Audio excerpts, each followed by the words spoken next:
Hello my lovely whitey friends, welcome back to your own channel the crafty flair. और आज हम बात करने वाले हैं how to clean makeup brushes and beauty blenders. Because simple सी बात है यार, आप खाना खाते हो तो खाना खाने के बाद अपने जो भी यूटेंसिल्स होते हैं उनको हमें क्लीन करना होता है जस्ट बिकॉज ऑफ हाइजीन। अगर हम उसी प्लेट में दोबारा खाना खाएंगे तो डेफिनेटली वो खाना हमें नुकसान ही करेगा। तो सेम वैसा ही कुछ सिस्टम है मेकअप ब्रशेस के साथ या मेकअप टूल्स के साथ। आप कितने भी अच्छे प्रोडक्ट्स यूज़ कर लो, आप कितना भी अच्छा स्किन केयर कर लो या कितना भी केयरफुली मेकअप करो, कुछ भी करो, बट अगर आप जिन चीज़ों से अपने मेकअप को अपने फेस पे अप्लाई कर रहे हो अगर वो क्लीन नहीं है तो definitely they are going to harm your skin. फिर वो एक्ने भी हो सकता है, पिंपल्स भी हो सकते हैं, रैशेस भी हो सकते हैं या अदर कोई भी स्किन प्रॉब्लम हो सकती है। तो उससे बचने के लिए अगर हम डेली बेसिस पे मेकअप कर रहे हैं या जैसे भी मेकअप कर रहे हैं, एटलीस्ट आपको हफ्ते में एक बार अपने ब्रशेस को क्लीन करना चाहिए एंड ट्राई करना चाहिए कि हम अपने ब्रशेस को ऐसी जगह रखें जहाँ पे डस्ट एंड डर्ट नहीं हो। मींस किसी कवर्ड बॉक्स में या किसी भी कबर्ड में ऐसी जगह पे रखिए जहाँ पे डस्ट ना जाती हो। अगर इन केस आप ओपनली किसी भी ग्लास जार में या कहीं पे भी स्टोर कर रहे हो या आपके वैनिटी टेबल पे भी है वो जिस पे वो ओपनली एयर के कांटेक्ट में है तो भी आपने उसको यूज़ ना किया हो, फिर भी आप एक बार बहुत लाइटली उसको एक बार वॉश कर लीजिए बिफोर यूज़, जिससे कि जो भी डर्ट उस पर ऐड हो गई है वो हट जाएगी उस पर से। ठीक है, तो फिर आज हम ब्रशेस को क्लीन करेंगे बहुत ही सिंपल तरीके से, बट बहुत ही डीप क्लीनिंग होगी उसकी। और इसके लिए हमें सिर्फ 3 स्टेप्स को फॉलो करना है। तो आपको स्टेप्स बताने से पहले मैं ब्रशेस का डिफरेंस बता दूं कि बिफोर क्लीनिंग क्या कंडीशन थी एंड आफ्टर क्लीनिंग क्या कंडीशन होती है। तो ये है मेरे पास ब्रश, ठीक है, जिसमें मेकअप लगा हुआ है। तो इससे आपको 2 डिफरेंस दिख रहा होगा। फर्स्ट, इसका आप ये देखो, ब्रशेस को जब इस तरीके से मैं मूव कर रही हूँ तो मूव हो रहा है, बट जो फ्लो चाहिए वो फ्लोलेस इसमें नहीं है। अब ये है वॉश्ड ब्रश। पहला तो आप डिफरेंस देख लो कलर में ही कितना डिफरेंस है। ये इसका ओरिजिनल कलर है, बट मेकअप जो भी आप फाउंडेशन लगाते हो, जो भी आप कॉम्पैक्ट लगाते हो, उसकी वजह से ये कलर आ जाता है। तो ये कलर का डिफरेंस हो गया, ये अपने ओरिजिनल कलर में आ गया। एंड स्मूथनेस आप देखो, सेम वही चीज़ मैं इसमें भी कर रही हूँ, पर ये बहुत ही ज़्यादा स्मूथ एंड सॉफ्ट है और ये उतना ज़्यादा नहीं है बिकॉज इसमें प्रोडक्ट ऐड हो चुका है और इस वजह से थोड़ा सा स्टिफनेस आ गई है। तो ये है डिफरेंस। ये है मेकअप ब्रश धोने से पहले की कंडीशन एंड ये है धोने के बाद की कंडीशन। तो अभी हम देखेंगे कि क्या प्रोसेस है जिनके थ्रू हम इसको ईजिली क्लीन कर सकते हैं और हमेशा इनके जो ब्रिसल्स हैं उनको सॉफ्ट रख सकते हैं फॉर लॉन्ग टाइम।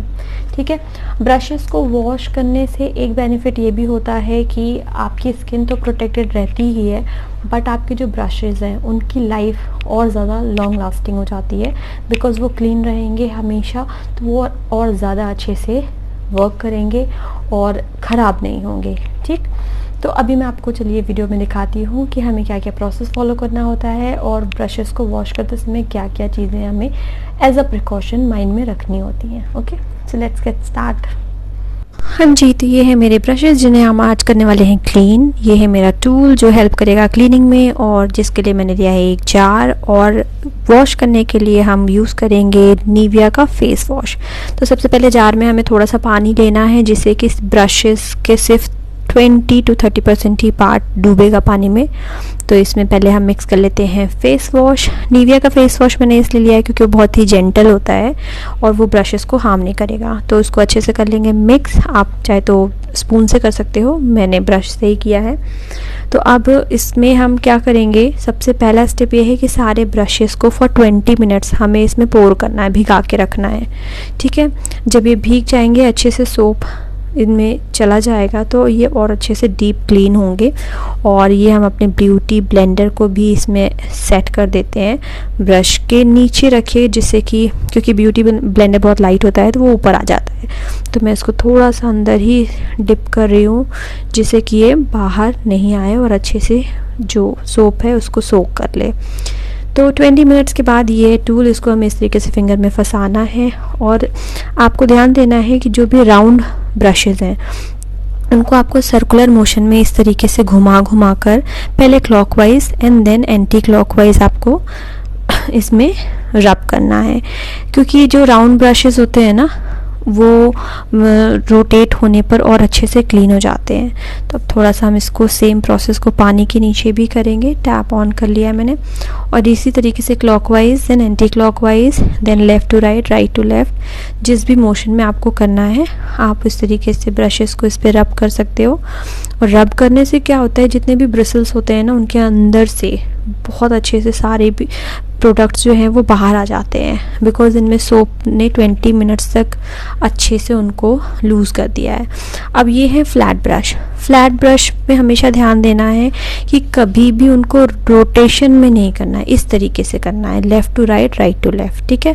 बिकॉज़ जब आप फ्लैट ब्रशेस को या फैन ब्रशेस को रोटेशन में करोगे, सर्कुलर मोशन में करोगे, तो जो उनके ब्रिसल्स हैं वो पूरे फैल जाएंगे चारों तरफ।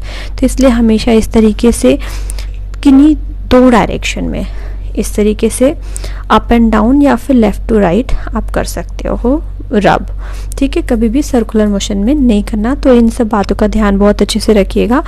राउंड ब्रश है, आप उसको किसी भी डायरेक्शन में कर सकते हो, बट बेस्ट वे है कि उसको रोटेशन में, सर्कुलर मोशन में करिए। फ्लैट ब्रशेज हैं तो आप उनको इस तरीके से लेफ़्ट टू राइट या फिर अप टू डाउन आप करो, ठीक। फिर इस तरीके से फिंगर से हम जो भी थोड़ा बहुत अगर लग रहा है कि सोप अभी भी अंदर है तो उसको भी हम इस तरीके से क्लीन कर लेंगे।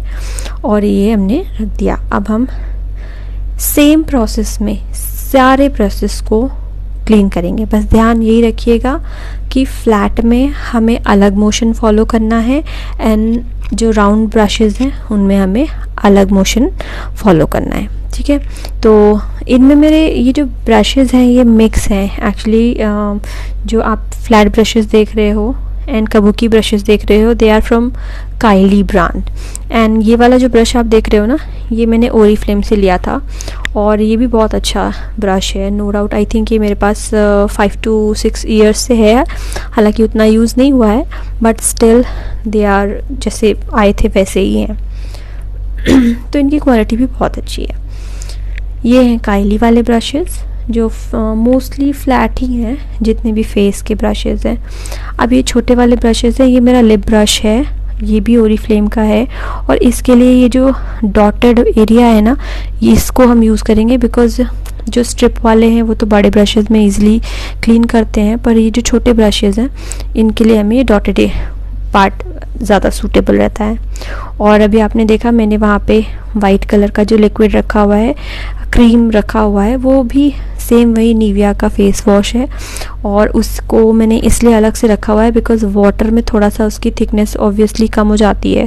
तो कुछ जैसे अभी ये लिप ब्रश है, इसमें ना लिपस्टिक बहुत ज़्यादा लगी हुई है और लिपस्टिक थोड़ी थिक होती है, तो जिसकी वजह से मैंने कुछ प्योर मैंने सोप लिया हुआ है फेस वॉश, जिससे कि मैं उसमें और ज़्यादा सोप की क्वांटिटी ऐड कर सकूं और वो अच्छे से क्लीन हो जाए, ठीक है। तो इसमें कोई वाटर नहीं मिक्स करेंगे। इनकेस अगर आपको ज़रूरत लगता है देन आप एक्स्ट्रा लो, अदरवाइज़ नहीं लो। मेरे को लग रहा था तो मैंने ले लिया।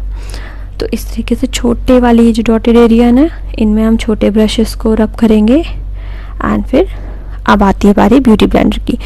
ब्यूटी ब्लेंडर को भी मैंने सोक किया था, आपने देखा ही था। तो जो उसका सोप वाटर था उसको मैंने स्क्वीज़ आउट कर दिया है और फिर से हम इसको इसी सेम पैड पे रब करेंगे हर डायरेक्शन में। तो आप देख रहे हो ना, ये जहाँ जहाँ पे भी ज़्यादा प्रोडक्ट लगे कितना इजीली ये क्लीन हो जा रहे हैं। फिर भी इसमें भी मुझे सेम थोड़ा सा चाहिए था तो मैंने ले लिया है। ये आई थिंक 2 ड्रॉप्स हैं, ये 2 ड्रॉप्स इनफ हैं। और ब्यूटी ब्लेंडर को क्लीन करते समय में क्या ध्यान देना चाहिए कि ये जो पैड्स होते हैं ना, ये तो होते हैं रबर के, but still they can harm your beauty blender. तो बहुत ज़्यादा हमें रगड़ना नहीं होता है। अगर आप बहुत ज़्यादा रगड़ोगे तो आपका ब्यूटी ब्लेंडर डैमेज हो सकता है। तो बहुत ही जेंटल, चाहे वो आपके ब्रशेज़ हो या ब्यूटी ब्लेंडर हो, उनको बहुत ही जेंटली इस तरीके से हर डायरेक्शन में रोटेट कर करके आपको रब करना होता है, ठीक है। और वॉश करने के लिए सिंपल सा है, आप इस तरीके से बार बार जितना भी ब्यूटी ब्लेंडर के अंदर का वाटर है ना उसको स्क्वीज़ आउट करिए, देन फ्रेश वाटर में उसको फिर से पो करिए and then squeeze out then pour. तो इस तरीके से वो बार बार फ्रेश वाटर अपने अंदर लेगा और जितना भी सोप वाटर है उसको आप निकाल दो, ठीक है, निचोड़ के पूरा। और इस तरीके से ये हो गया ब्यूटी ब्लेंडर भी क्लीन। तो अब बस हम थोड़ा सा इसको वाटर में भी कर देते हैं जिससे कि सोप का कोई भी पार्टिकल अंदर ना रह जाए, बिकॉज़ ब्यूटी ब्लेंडर की तो टेंडेंसी ही होती है कुछ ना कुछ प्रोडक्ट्स को वो अपने अंदर रख ही लेता है, ठीक। तो अभी ये हो गया है क्लीन। और मैंने गलती क्या करी, मैंने आपको तो बता रही हूँ बट मैंने बहुत ज़्यादा इसका जो पॉइंटेड पार्ट होता है ना उसको मैंने रब कर दिया था, तो वो हल्का सा पिंच ये देखिए निकल गया थोड़ा सा। कोई नहीं, सॉरी ब्यूटी ब्लेंडर, अब मैं ऐसा नहीं करूँगी, प्लीज़ नाराज़ नहीं होना। तो अब हमारे ब्यूटी ब्लेंडर ने भी अच्छे से नहाई कर लिया है और अभी हमने 2 स्टेप्स को फॉलो कर लिया है। पहला स्टेप था सारे ब्रशेस को पोर करना, सेकंड स्टेप था उनको क्लीन करना। और अब ये वाटर जो पहला वाला था सोप वाटर, इसको हम हटा देंगे और अब जो थर्ड स्टेप है उसको करेंगे। तो मैंने सेम उसी जार में लिया है थोड़ा सा कंडीशनर। और कंडीशनर क्यों लिया है, सोप ऐसा नहीं है कि सोप से क्लीन नहीं हुआ, बट जो ब्रशेस होते हैं ना, इन केस अगर आप सोप से या फिर आप किसी भी फेस वॉश हैंड वॉश से क्लीन कर रहे हो तो ब्रिसल्स में अगर कोई हार्डनेस आ गई है तो उसको जो है कंडीशनर सॉफ्ट कर देता है, ठीक है। तो अभी हम इसको पोर नहीं करेंगे, इसको हमने बस जस्ट डिप किया एंड तुरंत के तुरंत ही उसको हम वॉश कर देंगे सिंपल प्लेन वाटर से। और जब आप एक चीज़ और मैं बताना आपको भूल गई कि जब भी आप अपने ब्रशेस को किसी भी सोप में आप उसको डिप करते हो ना स्टार्टिंग में, तो आप जो वाटर यूज़ करो वो आप थोड़ा सा लूक वार्म वाटर, हल्का सा गुनगुना पानी लीजिए। अब आप बोलेंगे मैंने तो टैप वाटर लिया है, तो एक्चुअली दिल्ली में बहुत ज़्यादा गर्मी पड़ रही है, तो डायरेक्ट जो टैप वाटर मैंने इसलिए लिया है क्योंकि दोपहर के टाइम तक ना वो पानी एकदम वार्म हो जाता है, लूक वार्म छोड़िए वो वार्म हो जाता है। तो इसलिए मुझे जितना लूक वार्म चाहिए था वो वाटर ऑलरेडी था, इसलिए मैंने डायरेक्ट टैप वाटर यूज़ किया है। बट इनकेस अगर आपके एरिया में नॉर्मल कोल्ड वाटर आ रहा है या नॉर्मल वाटर आ रहा है तो आप उसको हल्का सा गुनगुना कर लीजिए। तो आ जाते हैं अपने ब्रश क्लीनिंग पे। और इस तरीके से ये मैंने स्टेनर में सारे ब्रशेस को फिर से नॉर्मल वाटर से क्लीन कर लिया है जिससे कि जितने भी कंडीशनर के पार्टिकल्स हैं वो सारे निकल जाएं। और सेम ये चीज़ मैंने सारे ब्रशेस के साथ एंड ब्यूटी ब्लेंडर के साथ भी किया हुआ है। तो इससे ना जितने भी ब्रिसल्स होते हैं बहुत ज़्यादा सॉफ्ट हो जाते हैं, आप इसको ट्राई करना। और ब्रशेस को क्लीन करने के लिए you can use Dove shampoo या फिर हैंड वॉश या बेबी सोप। और अगर आप डिश वॉशर जो लिक्विड होते हैं वो यूज़ कर रहे हो तो आप उनमें हाफ स्पून या हाफ स्पून से भी कम कोई भी ऑयल ऐड कर लो जिससे कि वो उसकी जो हार्डनेस होती है वो हट जाए। सो फाइनली हमारे सारे ब्रशेस हो चुके हैं क्लीन। और अब उसको मैं इस तरीके से टॉवल पे थोड़ा सा डिस्टेंस में रख दूँगी। और सारे ब्रशेस को आपको हमेशा याद रखिएगा या तो जो ब्रिसल्स हैं वो नीचे की तरफ हों और उनके हैंडल ऊपर की तरफ हों, आप इस तरीके से रखिए। अदरवाइज़ आप इस तरीके से लटा के रखिए क्योंकि अगर गीले ब्रिसल्स ऊपर रहेंगे तो वो सारा जो वाटर है ना वो इनके हैंडल में सारे ब्रशेस हो चुके हैं क्लीन। और इस तरीके से हम इनको ओवरनाइट छोड़ देंगे सूखने के लिए। तो ये थी आज की वीडियो, आई होप आपको अच्छी लगी हो। और अगर ये वीडियो आपको अच्छी लगी है और आपके लिए हेल्पफुल रही है तो please subscribe to my channel and share this video with your family and neighbours और जिनके साथ भी आपको शेयर करना है।